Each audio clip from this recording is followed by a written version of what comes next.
کیا آپ نے کبھی سوچا ہے کہ جو بارش ہمیں ٹھنڈک دیتی ہے وہی کبھی عذاب بن کر انسانوں پر برستی ہے؟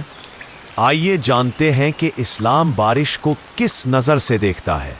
یہ صرف رحمت ہے یا کبھی یہ عذاب بھی بن سکتی ہے؟ قرآن مجید میں بارش کا تذکرہ۔ اللہ تعالیٰ قرآن مجید میں بارش کو کئی بار اپنی رحمت قرار دیتا ہے، جیسا کہ سورہ النور آیت 43 میں اللہ ارشاد فرماتا ہے کہ کیا تم نہیں دیکھتے کہ اللہ بادلوں کو چلاتا ہے، پھر تم دیکھتے ہو کہ اس کے درمیان سے بارش نکلتی ہے۔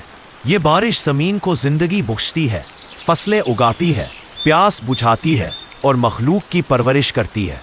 نبی کریم صلی اللہ علیہ وسلم نے بارش کے دوران دعا فرمائی، اللہم سیبا نافعا، اے اللہ اسے نفع بخش بارش بنا دے۔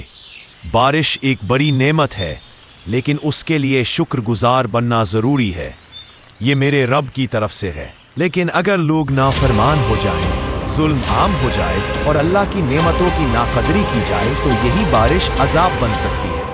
قوم نوح کا ذکر۔ بارش اور طوفان کے ذریعے قوم نوح کو ہلاک کیا گیا، جیسا کہ سورۃ القمر میں اللہ تعالیٰ ارشاد فرماتا ہے، تو ہم نے آسمان کے دروازے زور کے پانی سے کھول دیے۔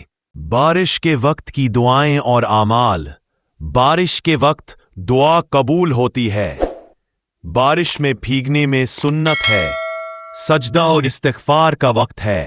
حدیث شریف کا مفہوم ہے کہ دو دعائیں رد نہیں ہوتیں، ایک بارش کے وقت اور دوسرا اذان کے وقت۔ بارش ایک نعمت ہے، مگر جب ہم نافرمانی کرتے ہیں تو یہی نعمت وبال بن سکتی ہے۔ آئیے ہم اللہ کے شکر گزار بندے بنیں اور بارش کو صرف چھتریوں سے نہیں، دعاؤں سے بھی خوش آمدید کہیں۔ اگر آپ بھی چاہتے ہیں کہ ایسی مزید اسلامی باتیں قرآن و حدیث کی روشنی میں آپ تک پہنچتی رہیں تو ہمارے چینل کو سبسکرائب کریں، ویڈیو کو لائک کریں اور دوسروں کے ساتھ ضرور شیئر کریں۔